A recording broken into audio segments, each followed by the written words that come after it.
Assalamualaikum warahmatullahi wabarakatuh. Salam sejahtera buat kita semua.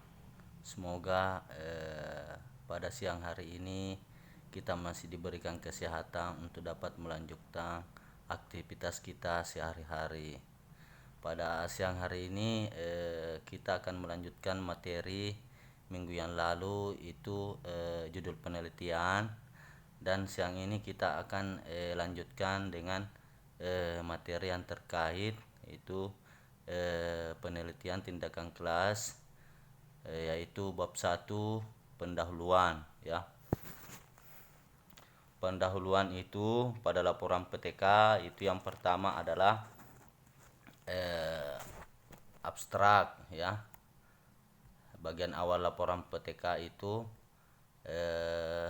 harus abstrak ya, memuat sari laporan penelitian secara ringkas tentang latar belakang masalah dan tujuan penelitian, manfaat metode penelitian, hasil penelitian, simpulan dan saran, ditulis dalam bahasa Indonesia dan diterjemahannya itu dalam bahasa Inggris kurang lebih dari 300 sampai 500 kata. Perlu ditetapkan kata kunci untuk komputerisasi sistem informasi ilmiah. Nah, kemudian bab 1 pendahuluan. Bab 1 pendahuluan itu terbagi atas beberapa, yaitu yang pertama latar belakang masalah. Berisi A. Rasional mengapa penelitian itu dilaksanakan. B. Paparan kesenjangan antara harapan dan kenyataan. C. Kajian berbagai bagian pustaka yang relevan. D. Pengalaman peneliti sebagai pengajar dan pengalaman peneliti sebagai guru di dalam kelas. E. Mengemukakan alasan sebagai landasan berpijak dalam penelitian. F. Mulai dari yang bersifat umum sampai dengan spesifik masalah. Yang kedua, identifikasi masalah, menguraikan tentang berbagai kajian masalah penelitian, dimuat dalam bentuk narasi ya, dapat juga berbentuk pertanyaan atau pernyataan untuk dibahas dalam penelitian. Yang ketiga adalah rumusan masalah. Rumusan masalah ini disusun secara singkat, padat, jelas dalam bentuk kalimat tanya. Diturunkan dari identifikasi masalah yang tidak ambiguity ya.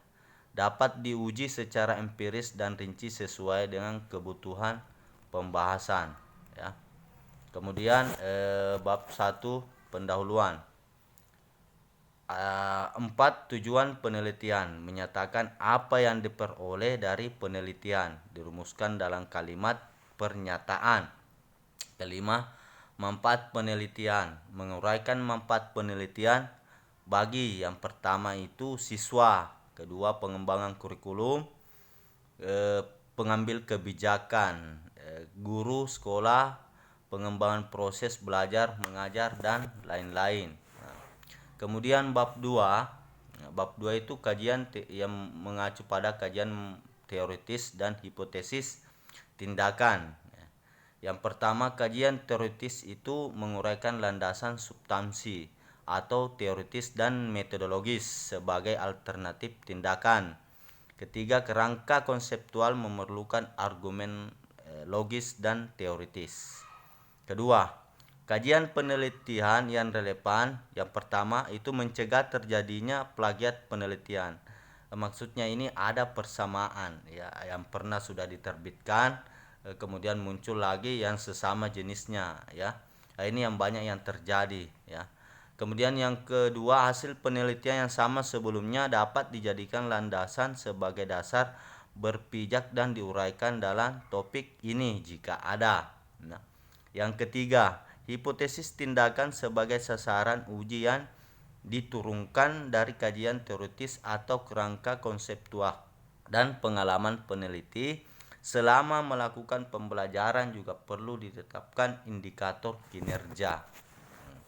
Kemudian bab 3, Bab 3 metode penelitian. Yang pertama adalah sistem penelitian, yaitu menguraikan tentang yang pertama itu penetapan lokasi penelitian yang berisi lokasi penelitian, kelas, karakteristik kelas, komposisi siswa, latar belakang sosial ekonomi, tingkat kemampuan siswa dan sebagainya, atau variabel penelitian, input proses dan output. Kemudian kedua, prosedur tindakan meliputi yang pertama persiapan tindakan seperti mempersiapkan tes atau alat-alat yang diperlukan dalam tindakan. Jadi terlebih dahulu itu kita harus menyiapkan alat-alat ya untuk melakukan suatu perencanaan tindakan atau persiapan tindakan. Yang kedua, implementasi tindakan meliputi tindakan yang diambil skenario kerja dan prosedur tindakan yang dilakukan. Yang ketiga, pemantauan dan evaluasi meliputi alat-alat pemantauan dan evaluasi dan kriteria keberhasilan tindakan. Keempat, analisis dan refleksi. Itu meliputi prosedur analisis hasil pemantauan dan refleksi kriteria dan rencana tindakan daur ulang. Nah, bab 4. Bab 4 ini mengacu pada hasil penelitian ya dan pembahasan. Yang pertama itu hasil penelitian.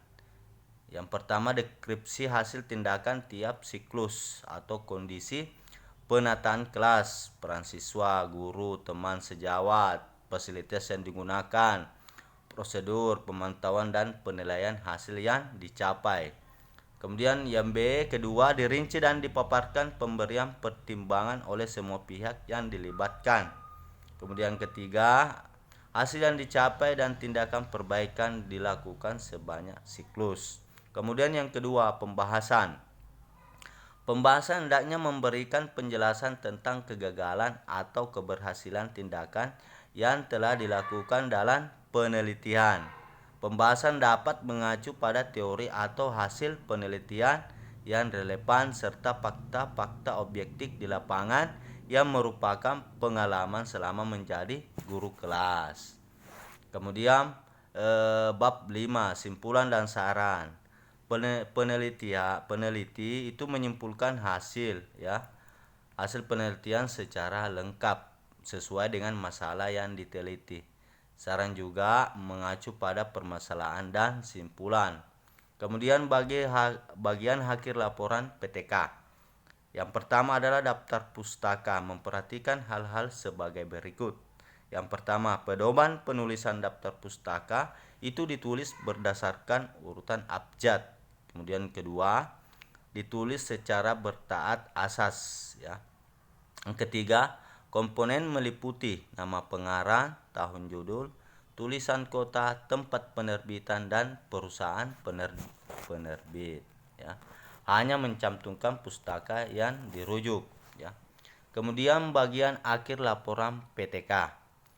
Dua lampiran itu mencantumkan hal-hal yang diperlukan seperti yang pertama adalah model program sekaligus skenario tindakan yang dilakukan.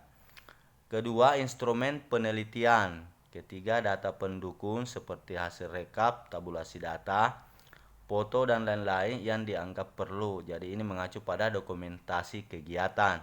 Kemudian yang keempat adalah kurikulum pitet peneliti ya. Jadi sekian dulu materi yang saya bawakan. Mudah-mudahan apa yang materi yang saya bawakan ini bisa bermanfaat dan berguna buat adik-adikku sekalian. Saya akhiri dengan ucapan Assalamualaikum warahmatullahi wabarakatuh.